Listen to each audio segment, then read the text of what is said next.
দেখুন, মারধর করা, ব্যবসায়ীকে তুলে নিয়ে যাওয়া, টাকা নেওয়া এই নতুন কিছু নাকি? এর জন্য সিসিটিভি দেখার দরকার রয়েছে। লাইভ চলে, ভিডিও দেখছি আমরা, কেউ মিডিয়াতে তুলে দেখাচ্ছে, কেউ মোবাইলে রেকর্ডিং করে দেখাচ্ছে, এটা কোনো ব্যাপার না। আর এই যারা করছে তারা এত দুঃসাহসী। ত্রিপুরা একজন ব্যবসায়ী এসেছিল এখানে, তাকে একজন কাউন্সিলর তুলে নিয়ে গিয়ে 5 দিন আটকে রেখেছিল, মারপিট করেছিল, সে খবর আপনারা করেছেন। আর যারা এইসব করছে তারা জানে আমাদের গায়ে কেউ হাত দিতে পারবে না। তাকে পুলিশ ধরতে পারছে না, সে নিজে গিয়ে হয়তো পার্টির চাপে সারেন্ডার করছে। বেলেঘাটায় কী হলো, বাড়ি ভেঙে তুলে দিচ্ছে সেখানে প্রমোটিং হবে বলে, ওখানকার 1 নম্বরের যে মাফিয়া গুন্ডা, তাকে সবাই চেনে। তার বিরুদ্ধে কমপ্লেন করতে লোকের সাহস পায় না। কিন্তু জানি না পুলিশ কী করে ওকে ধরে ফেললো ভুল করে, ধরেও না কেউ, কারণ এটা ওপেন সিক্রেট। ইলেকশন যদি যা ইচ্ছা করো, আমাদের জিতিয়ে দাও। একটা পরিবার নদিয়াতে সম্পন্ন লোক, ওখানে তারা যেহেতু বিজেপি করে, 5 ভাইয়ের নাম আসছে না। ভিডিও বলেছে দয়া করুন আমাকে, আমার পক্ষে সম্ভব নেই নাম তোলা, কারণ নেতারা বলেছে এদেরকে দেওয়া যাবে না। তাদের মা বাপের নাম আছে, তাদের ছেলেপুলের নাম ভোটার লিস্টে এসে গেছে, কিন্তু ওই 5 ভাই যেহেতু ওদের মাথা নত করেন, টাকা দেয়নি, তাই তাদের ভোট নাম তোলা হচ্ছে না। আমি ইলেকশন কমিশনে তাদেরকে বলেছি কমপ্লেন করতে। ডিস্ট্রিক্ট অবজারভারদের নিজস্ব লগ ইন ব্যবহার করে নাম বাদ দেওয়ার চেষ্টা চলছে, আর সংখ্যালঘু এলাকায় এইগুলো বেশি হচ্ছে। বুধবার নির্বাচন কমিশনে গিয়ে অভিযোগ জানিয়েছেন তৃণমূলের প্রতিনিধি দল।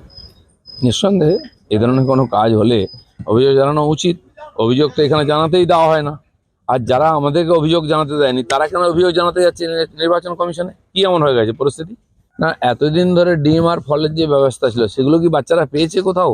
সেও তো লুট হয়ে গেছে। তো এবং ডবল দেখানো হয় নাম, ডবল মাল আসে, তাও লুট হয়ে যায়। আজ যদি সরকার কাউকে পয়সা দেয় খেতে, তো তাতে অসুবিধা কি আছে? খাওয়ান, পয়সা দিচ্ছে অন্য কেউ, বাচ্চারা তো কিছু পাক কমপক্ষে। ভুল করে কিছু হয়নি, ইচ্ছা করে করা হয়েছে। 1.5 কোটি লোককে হ্যারাসমেন্ট করা হয়েছে ডেকে। তা আমাদের 50% লোক যাদের ডাকার কোনো দরকারই ছিল না, বহু বিশিষ্ট ব্যক্তি, ভালো মানুষ, যারা অনেক আগের থেকে ভোট দিচ্ছেন, তাদেরকে ডেকে নিয়ে 2 ঘন্টা বসিয়ে রাখা হলো। আর বলা হলো ঠিক আছে চলে যান, একটা ফটো তুলে ছেড়ে দেওয়া হলো। বহু লোক আমাকে কমপ্লেন করেছে। খালি তাদেরকে হ্যারাসমেন্ট করা, অপমান করা, যাতে তারা ইলেকশন কমিশন আর কেন্দ্র সরকারের বিরুদ্ধে স্টেটমেন্ট দেয়, এই জন্য তারা ক্ষুব্ধ হয়ে যান, বিরক্ত হয়ে যান। ঠিক আছে, যারা ফিল্ম লাইনে আছেন বোঝেন, তারা যদি করেন আপত্তি কি? বাংলা ফিল্মের যা অবস্থা হয়ে গেছে, এই করে যদি একটু পরিবর্তনে খুব ভালো হয়।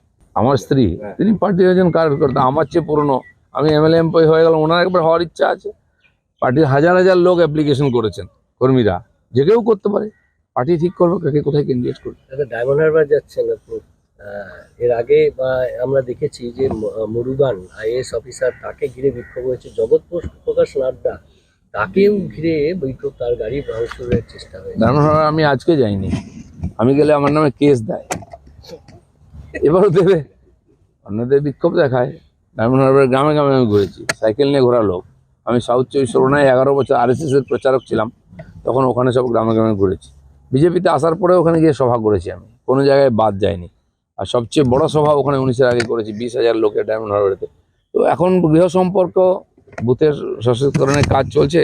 কাল কুলপি আর পাথর প্রতিমায় ছিলাম, তার আগের দিন কুলতলি ছিলাম, তার এরকম তারপরের দিন গেলাম গোসাবা,